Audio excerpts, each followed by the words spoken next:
nabuhay ng datna ng mga pulis ng lalaking ito sa loob mismo ng kanyang sasakyan sa Padre Algier Santos Street sa Maynila. Kwento ng security guard na si Ismael Abedin. Napansin niya nakahazard ang sasakyan bandang 6:30 ng umaga kanina. Madilim ang paligid, ingat baka marami diyang umaaligid. Dun sa may gilid, kita-kitang sumilip ang buwan para ba ako na nanaginip.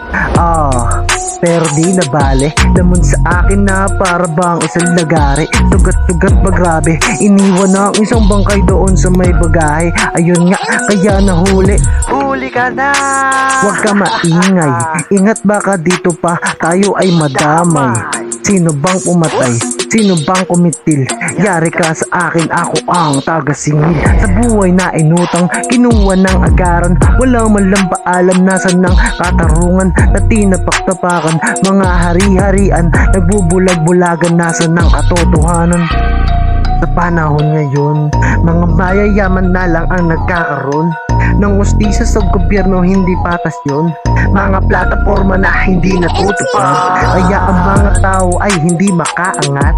Pagkahirapan na dala o sadyang wala, grabe ang lala, kaya din yun na kami maluloko.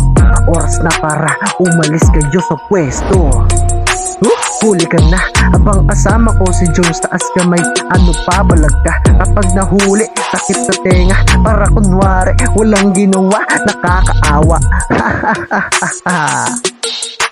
Huli ka na, huli ka na, huli ka na, huli ka na, huli ka na.